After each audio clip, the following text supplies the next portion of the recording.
Okay, guys, I've left it to today to sort of say what happened and what I felt happened at the game yesterday.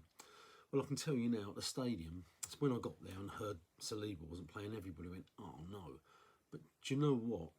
Most people are upset and concerned about. And it's what I said yesterday when I gave my predictions of the game. I said, we're going to win this 2-0, so long as he doesn't mess around with a midfield. And we have a midfield of Rice, Partey and Odegaard. I said, as long as Mourinho doesn't play, we're going to win that. But if Mourinho plays, then I've got concerns. And what he did again, and what Arteta did last season, he tinkers about. I think sometimes, maybe Arteta, you think you're cleverer than you are, okay, to be honest. What you're doing is, you're taking, if you look at it, we've got Saliba who's missing, so we've got a problem in that position.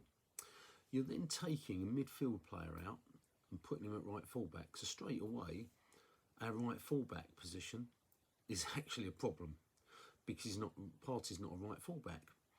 You take a fullback and you play him at centre half. So straight away, you've got two problems. You've got a centre half who's not a centre half, and you've got a right fullback who's not a right fullback. And then you've taken who has been our best midfield player this season in Partey out of the midfield, and you put a guy on in the middle who's just not playing well at the moment, who's not up to standard, he's not up to speed of the Premier League. Let's put it that way, because we don't know yet. But I have said in the past Mourinho's not good enough.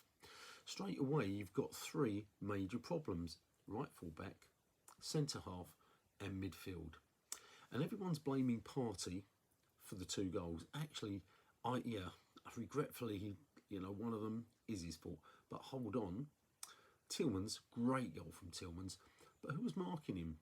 And if you look at it, and I've now looked at it on the TV, forget what I saw at the ground and the whole game, Tillman's was being marked by Mourinho.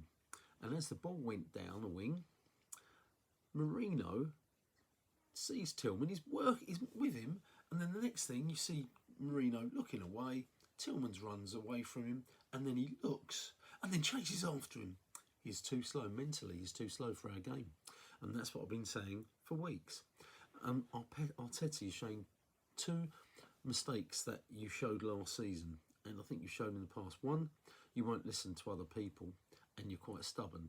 So Mourinho is one of your players, and you keep playing him. And at this moment, he's not up to it. You're not listening. 2, you're tinkering around with the team. You keep a team as it is. We've got the best defence in the league. Saliba's gone. Kiwior is not the answer. I accept that. He's not the answer. But at least have your 2 fullbacks as your strong fullbacks. Gabriel, who's actually the best player, in that defence at the moment. Forget Saliba. Gabriel is so brilliant. And you put somebody in there, and that has to be Kiwior. Simple as that. And you keep on midfield strong so they don't break through. Okay? Simple. That is simple football, simple tactics, Arteta. You keep the team the same. Except you have to have one change. You change one change. Don't make 3 changes. We were unlucky yesterday because, up until their goal, which was out of the blue, to be honest, good gosh, we thought we were going to be 4 or 5-0 up. And it wasn't, honestly, at 2-0 up, I turned around to the guys next to me and said, Villa, seriously, are not as good as I thought they would be. I thought they'd be so much better than this. And what happened? They got that goal, out of the blue, and then we faded. The stress got, you can see the pressure got to us. But then again, they scored their second one, great goal. But, and then what happened? Then we stepped it up again. Too late. We step it up too late, and we can't score. They're the facts. So who do I blame? Regretfully, I don't want Arteta out. He's got 1 more season. But if he keeps making the same mistakes as he made last season, and he's making this season, and he keeps tinkering about with the formation and the positions of players, we ain't going to win nothing. And Arteta, you've got to take the blame for that. The guy at the top takes the blame. And he turns around and says, I think we're missing something in the team.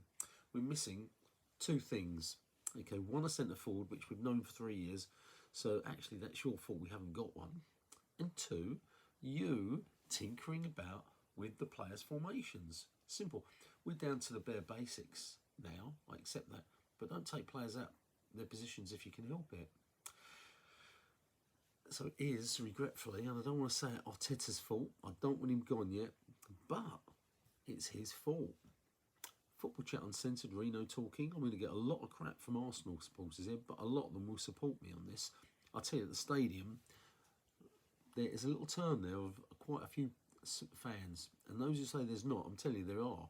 There are fans there going, they want him out. I think that's wrong. But I do think maybe he's showing his naiveness in his not learning from last season.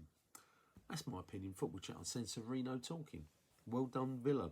I don't think you really deserved it, but you got the goals, and that's what counts, isn't it? That's what counts. Football Chat Uncensored, Reno talking.